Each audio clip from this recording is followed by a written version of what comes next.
हरे कृष्ण। अध्याय क्रमांक 5 श्लोक क्रमांक 10।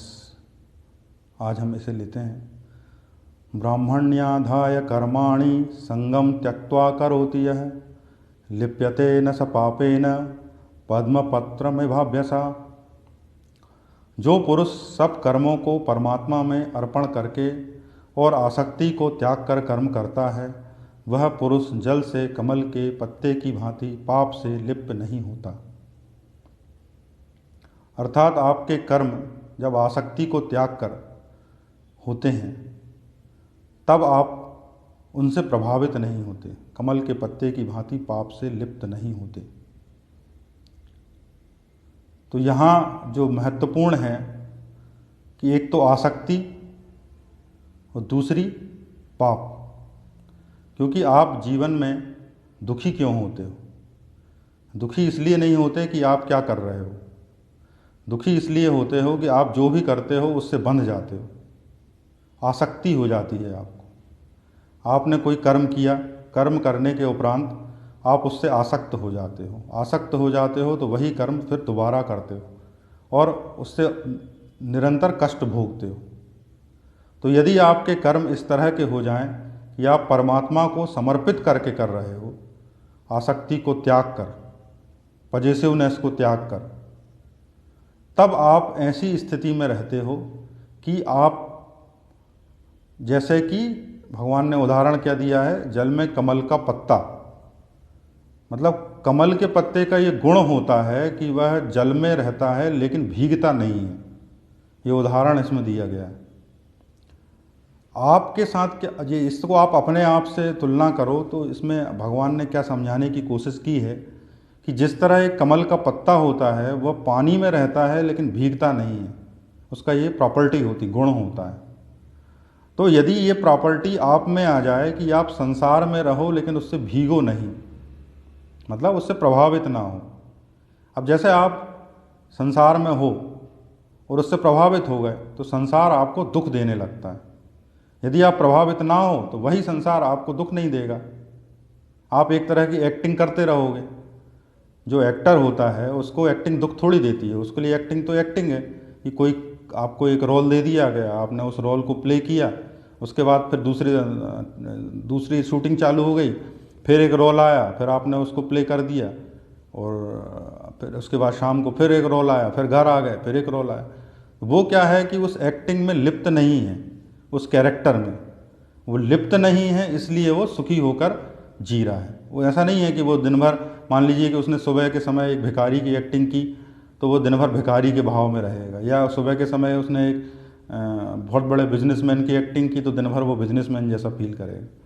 उसने उस ड्यूरेशन में बिजनेसमैन की एक्टिंग की, उसके बाद वो आगे बढ़ जाता है।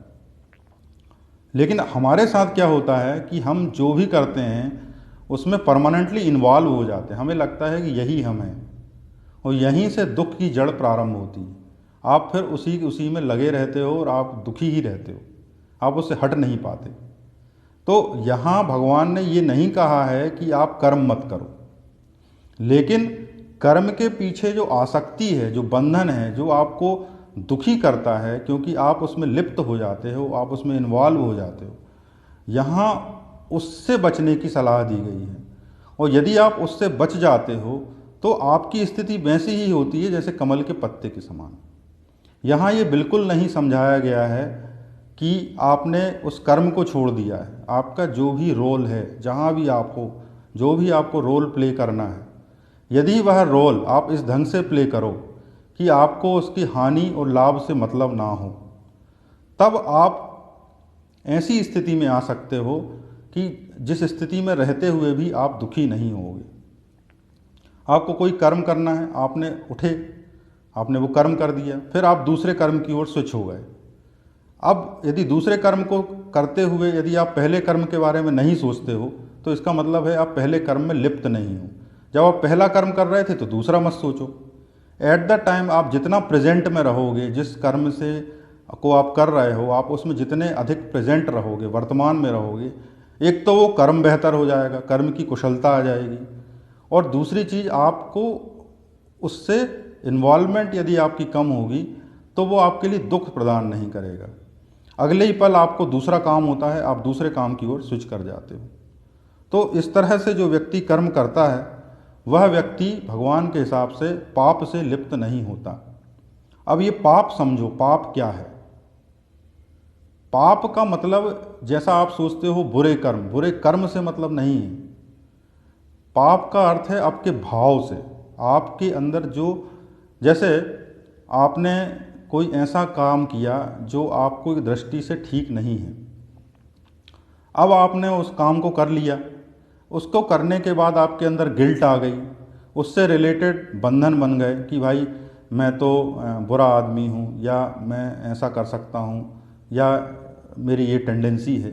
तो आप उसमें क्या हो गया, ये जो आपके संस्कार हैं जो आपको बार बार धक्का देंगे बाद में, तो ये पाप हैं। ये ऐसा पाप एक्चुअली क्या है कि हम लोगों को वर्ड का जो मीनिंग है हम सीधा उससे कोरिलेट कर लेते हैं। जैसे कोई बोलेगा पुण्य, पुण्य मतलब हमने सोच लिया है कि अच्छे कार्य, कोई गुडनेस, और पाप मतलब बैडनेस। तो यहाँ आप ये मत समझो पाप मतलब बैडनेस नहीं है। पाप का मतलब है उससे लिप्त हो जाना।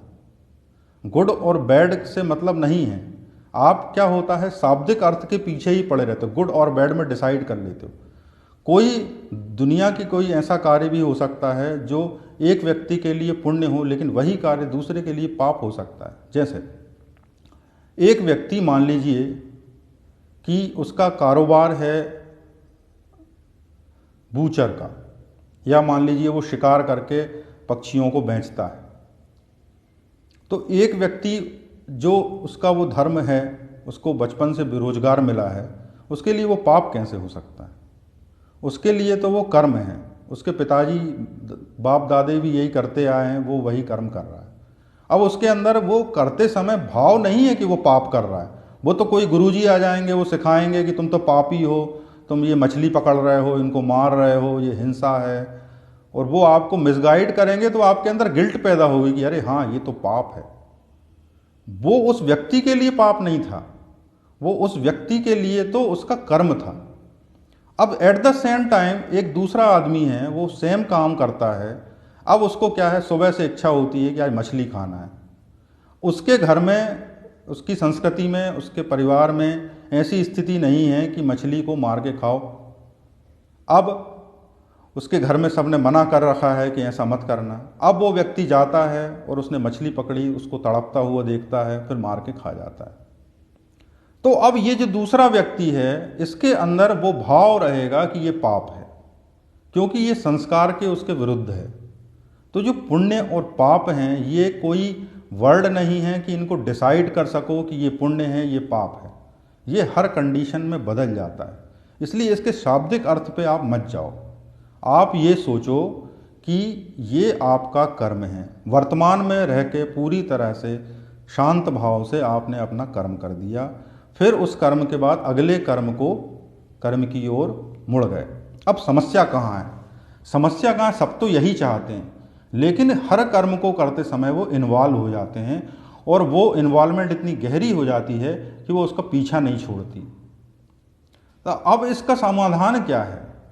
क्योंकि ऐसे तो सभी कर रहे हैं, कर्म तो सभी कर रहे हैं, फिर उनके कर्म उनका समाधान क्यों नहीं बन रहा है? उनके कर्म उनके लिए सुख क्यों पैदा नहीं कर पा रहे? इसका कारण ये है कि आपके जो कर्म हैं वो परमात्मा को समर्पित नहीं हैं।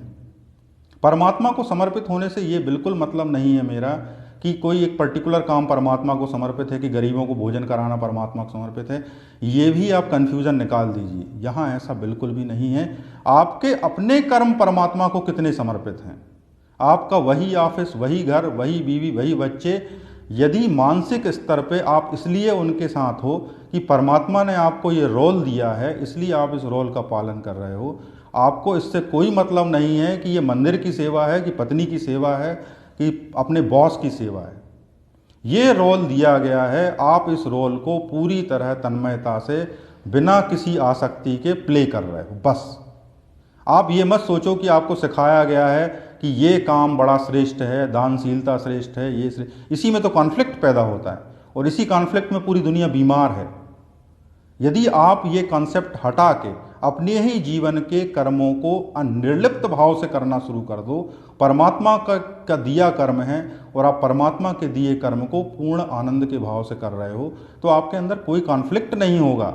और फिर आप मंदिर में जाके भी सेवा कर सकते हो, चर्च में जाके भी सेवा कर सकते हो, और चर्च में जाके सेवा करते समय जो आनंद मिलेगा वो आपको घर में अपने बच्चों की सेवा करते समय भी मिलेगा। ऐसा नहीं है कि चर्च में गए तो वहाँ बड़ा आनंद का भाव होगा और घर में आए और बच्चों के साथ हो तो आनंद का भाव नहीं होगा। यदि आपने इस कंसेप्ट को समझ लिया तब आप हर कर्म को परमात्मा को अर्पित करके कर सकते हो। ऐसे भगवान ने आगे के श्लोकों में कहा है, मयि सर्वाणि कर्माणि सन्न्यस्य, संपूर्ण कर्मों को मुझे समर्पित करो।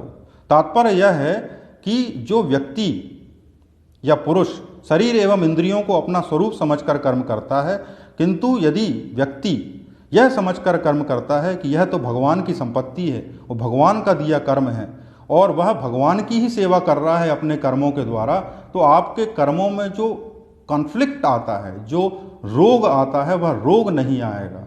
और जैसे जैसे आप निरोगी होगे आप हल्के होगे, और आप हल्के ही होना चाहते हो। आप अपने जीवन के बोझ से पार ही आना चाहते हो और कुछ नहीं चाहते, परंतु आपको ये मार्ग नहीं पता है, इसलिए आप भटक रहे हो। यदि आप इस सूत्र को समझ लो कि आपके ही कर्म इस भाव से करना है जैसे कि परमात्मा करवा रहा है, तब फिर उसके फल से आपको ज़्यादा लेना देना नहीं होगा। आप केवल आपका कर्म समझकर उसे करोगे, और जैसे जैसे आप इस तरह से कर्म करोगे आपको जीवन में अधिक शांति प्राप्त होगी। तो इस तरह से कर्म करने से आपको फ़ायदा ये होगा कि आपका मन ज़्यादा शांत रहेगा, आप अधिक शांति से जीवन को स्वीकार पाओगे। और जो कुछ भी हो, जहाँ भी हो, जिस स्थिति में हो, जो भी आपके सामने लक्ष्य है, जो भी आपके सामने चुनौतियाँ हैं, उनको भी आप स्वीकारोगे और उन चुनौतियों को स्वीकार करते हुए ठंडे दिमाग से कर्म करोगे और आपका घर्षण कम होगा, आप जीवन में ज़्यादा सुखी और आनंदित बनोगे। आशा करता हूँ ये श्लोक का अर्थ आपको काम आएगा। आपका श्लोक सुनने के लिए धन्यवाद। हरे कृष्ण।